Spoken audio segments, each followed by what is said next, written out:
जनपद सोनभद्र के दुधी विधानसभा क्षेत्र में बीजेपी के विधायक रहे राम दुलारे गौड़ को नाबालिग के दुष्कर्म के मामले में एमपी एमएलए कोर्ट ने सजा सुना दी। ऐसे में विधानसभा उत्तर प्रदेश द्वारा उनकी विधायकी को भी रद्द कर दिया गया है, जिसको देखते हुए अब यहां पर उपचुनाव होना तय माना जा रहा है। इसी के तहत पहल करते हुए समाजवादी पार्टी ने अपने एक प्रत्याशी विजय सिंह गौड़ को मैदान में उतारा है। आप बात कर रहे हैं विजय सिंह गौड़ की। विजय सिंह गौड़ ने यहाँ पे 7 बार विधायक रह चुके हैं। आइए हम जानते हैं कि इस समय उनका चुनाव में किस तरह का रहेगा। सबसे पहले आपको भारत समाचार की तरफ से बहुत बहुत बधाई। विधायक जी, धन्यवाद। समाजवादी पार्टी ने आपको दुधी विधानसभा क्षेत्र के लिए चुनाव के लिए वो आपको प्रत्याशी उतारा है, तो आपको कैसा लग रहा है? स्वाभाविक है कि प्रत्याशी के दौड़ में तमाम लोग जो है चुनाव लड़ना चाहते हैं। उनके बीच में हमारे मुखिया अखिलेश जी ने हमें जो है प्रत्याशी के रूप में घोषित किया है, तो हमें तो अच्छा लग रहा है। विधायक जी, बताया जाता है कि जिसकी सत्ता होती है जो उस उपचुनाव में उसी की ही जीत होती है, तो इस चक्रव्यूह को आप किस तरह से तोड़ेंगे? ये हर जगह लागू नहीं होता है कि सत्ता की ही जीत होती है। ऐसे बहुत से लोग विधानसभा में और पार्लियामेंट में गए हैं जो सत्ता के लहर और सत्ता के विपरीत चुनाव जीते हैं। तो यहाँ पर भी एक तो सत्ता पार्टी का एंटी इनकम्बेंसी फैक्टर रहता है, ये बहुत ज़्यादा काम करता है। और जो सत्ता पार्टी का सरकार के रूप में क्रियाकलाप है, जो इस क्षेत्र के मतदाता हैं उनके अनुरूप अगर सत्ता में रहने वाली पार्टी काम नहीं की है, तो उसका भी लाभ जो है विपक्ष में जो खड़े होंगे लोग उनको मिलता है। ये तमाम इस तरह का, चूँकि ये क्षेत्र आदिवासी क्षेत्र है और जो 75 ज़िले हैं उत्तर प्रदेश के, उसमें से सोनभद्र जो है सर्वाधिक आबादी वाला क्षेत्र है आदिवासियों का। तो आदिवासियों की तमाम समस्याएं अलग हैं। जो प्लेन इलाके के लोग हैं उनकी समस्या से यहाँ की समस्या अलग है और उस पे जो है मौजूदा सरकार जो है क्रियाकलाप जो है इनका, वो इससे असंतुष्ट, जैसे आदिवासी समाज के लोग और साथ में अन्य समाज के जो लोग रहते हैं आदिवासियों के बीच में, उनका भी समस्या का हल नहीं हो पा रहा है। जैसे आम बात है यहाँ पे कि चाहे वो आदिवासी हो, चाहे गैर आदिवासी हो, जनरल कास्ट हो, ओबीसी हो, कोई भी, सामान्य सी बात है कि इनकी इस सरकार में, जब से ये सरकार का गठन हुआ है तब से कहीं सुनवाई नहीं होती है। लोग भटकते रहते हैं थाने में, फॉरेस्ट में। यहाँ फॉरेस्ट का मामला ज़्यादा है क्योंकि पूरा आदिवासी क्षेत्र जो है जंगली क्षेत्र है और आए दिन यहाँ के आदिवासियों का निस्तारण और अन्य लोगों का भी जंगलों से पाला पड़ता रहता है।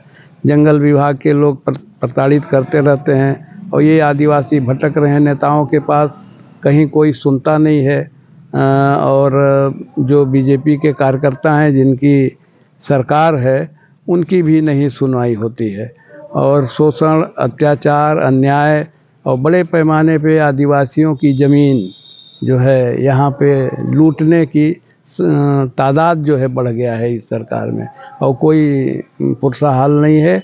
आदिवासी बिलबिला रहे हैं, अपनी ज़मीन से मालिकाना हक खो रहे हैं। सब नाम उनका है आदिवासियों का, लेकिन अगर वो सड़क किनारे है, किसी जो है दबंग आदमी का या पैसे वाले आदमी का निगाह पड़ गया, वो ज़मीन लेना चाहता है तो वो जो है ज़बरदस्ती कब्जा ले लेता है पुलिस के बल पे। पुलिस भी उन्हीं लोगों का साथ देती है, इससे प्रताड़ित हैं सब।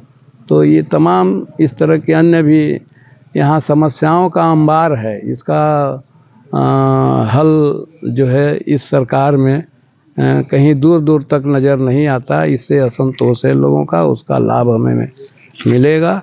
और इस बार जो है पिछले चुनाव में भी हम लड़े थे, नेताजी ने हमें टिकट दिया था 22 में और 6-7 हज़ार के वोट डिफरेंस से हम हार गए थे।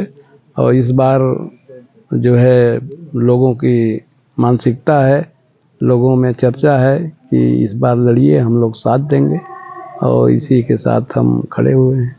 तो क्या इसमें जो उपचुनाव होगा, इसमें क्या मुद्दा है आपका, किस मुद्दे को लेकर आप जनता के बीच में जाएंगे?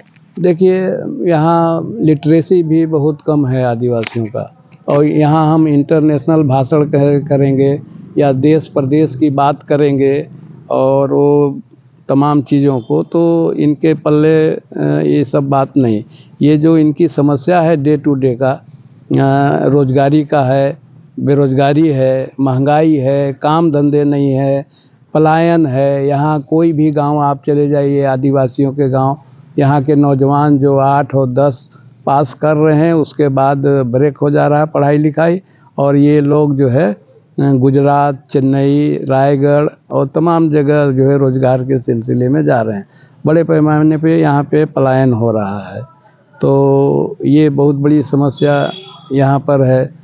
और महंगाई चरम पे है इस समय, और जो सरकारें वादा की थी कि हम इनको सिलेंडर कम देंगे और ये पेट्रोल डीजल, क्योंकि खेती बाड़ी भी आजकल बिना डीजल पेट्रोल के नहीं हो पा रहा है, वो भी आसमान पे है, और उसका उचित मूल्य जो है अभी छत्तीसगढ़ लगा हुआ है। यहाँ से हमारे दुधी विधानसभा से ज़्यादातर जो इस विधानसभा का बॉर्डर है वो छत्तीसगढ़ से लगा हुआ।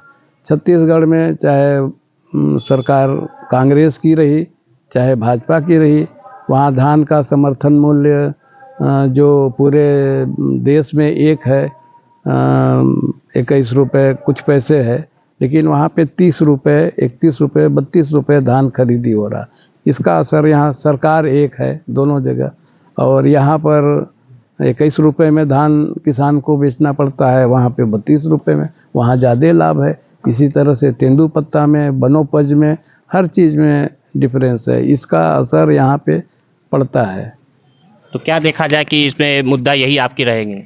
हमारा स्थानीय मुद्दा रहेगा, लोगों का, किसानों का, मजदूरों का, पलायन का और सिंचाई का, बिजली का हालत ये है कि जिनके घरों में बिजली पहुंची नहीं, पोल नहीं है, तार नहीं है, मीटर नहीं है, उनको बिल थमा दिया जा रहा है और भरना पड़ रहा है, और जिनका कनेक्शन भी है उनको कई गुना ज़्यादा बिल आ जा रहा है। जितना यूनिट वो खर्चा नहीं किए हैं उससे कई गुना ज़्यादा बिल आ रहा है, इससे लोग परेशान हैं। तो ये हमारा मुद्दा यहाँ का रहेगा, लोकल मुद्दा जो आदिवासियों का है और जन सामान्य का है। सभी लोग पीड़ित हैं इससे, ऐसा नहीं है कि केवल आदिवासी पीड़ित हैं, सारे लोग पीड़ित हैं इससे।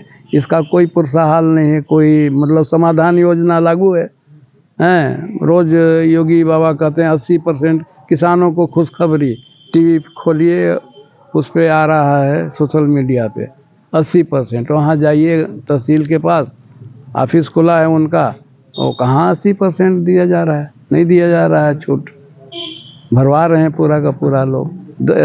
अभी हमारे बिल आया था कितना, वो PTW का कनेक्शन का, वो जो है 12,000 रुपये, और माफ़ कितना हुआ 1,000, हमें 1100 कुछ रुपये भरना पड़ा भाई। तो सब चीज़ें हैं तमाम, इससे पीड़ित है। इनके सवाल को कोई उठाने वाला नहीं है, हम उठाएंगे। हमने लोगों से और प्रधानों से और जो गांव के जनप्रतिनिधि है उनसे बोलेंगे भाई आप लोग जिताइए, इसके बारे में हम लड़ेंगे। पहले लड़ते थे, पहले निजात दिलाते थे, पहले यहीं पे कार्यालय लगता था, रोज़ सुनवाई करते थे, जिनका मामला होता था थाने से, पुलिस से, फॉरेस्ट से, तहसील से, ब्लॉक से, DSO से, सब अधिकारियों के यहाँ जाके नहीं बुला के उनका निस्तारित करते थे और न्याय मिलता था। इसीलिए 7 बार लोगों ने मुझे बनाया हैं, वो काम फिर करेंगे। ये कह रहे हैं दुधी विधायक जो राम दुलारे गौड़ थे, अब उनको नाबालिग के दुष्कर्म के मामले में उनको सजा हो गई, तो इस पे आप क्या कहना चाहेंगे? क्योंकि जिस समय बीजेपी ने इनको टिकट दिया था उस समय भी इनका कोर्ट में मामला चल रहा था, तो भी पॉलिसी क्या थी इनकी बीजेपी की, और अब क्या, जबकि ये विपक्ष को बोलते हैं कि भ्रष्टाचारियों को और जो इसका FIR दर्ज हुआ है उसी को ही टिकट देते हैं, तो इस पर आप क्या कहना चाहेंगे? आप बिल्कुल, ये आंकड़ा साफ साफ है, आप 403 यहाँ यूपी में विधायक का सीट है और उसमें 300 के लगभग बीजेपी के विधायक हैं। और आज देख लीजिए कि कितने विधायक बलात्कार के मामले में, भ्रष्टाचार के मामले में और भी तमाम हीनियस क्राइम के मामले में कोर्ट में उनका केस चल रहा है और सज़ा भी हुआ है। और इधर सपा के भी 101 विधायक हैं, उनमें देख लीजिए तो ज़मीन आसमान का अंतर है, सज़ा भी हो रहा है। ये बीजेपी के विधायक राम दुलार यहाँ पे लड़े थे, पहले से मुकदमा था और एडीआर के रिपोर्ट के अनुसार सभी जो भी प्रत्याशी होते हैं उनको चुनाव आयोग को अपना इन्फॉर्मेशन देना पड़ता है कि उनके ऊपर कौन कौन केस लगा है, उसका पूरा विस्तृत विवरण दें। और राम दुलार ने दिया भी था कि हम बलात्कार के केस में वो पास्को एक्ट मेरे ऊपर लगा है। ये सब जानते हुए भारतीय जनता पार्टी ने उनको टिकट क्यों दिया, इसके मतलब, और वो सिंगर को टिकट क्यों दिया और जीप चढ़ाने वाले को टिकट क्यों दिया, ये तमाम कितने उदाहरण हैं। तो इससे ये लगता है कि बीजेपी में गलत सही का कोई मापदंड नहीं है और बस उसको जो भी हो उनका पॉलिसी, जिताऊ कैंडिडेट चाहिए, चाहे भले भ्रष्टाचारी हो, बलात्कारी हो, मर्डर हो, डकैत हो, वही सब पॉलिटिकल उसमें उन लोगों के उसमें डिक्शनरी में नहीं है, ऐसा लगता है देखने से। तो ये थे हमारे सामने विधायक जो चुनाव के लिए यहाँ प्रत्याशी घोषित किए गए हैं, विजय सिंह गौड़, जो तमाम मुद्दों को लेकर वो अब जनता के बीच में जाएंगे और समाजवादी पार्टी को जिताने का भरपूर प्रयास करेंगे। मनोज वर्मा, भारत समाचार, सोनभद्र।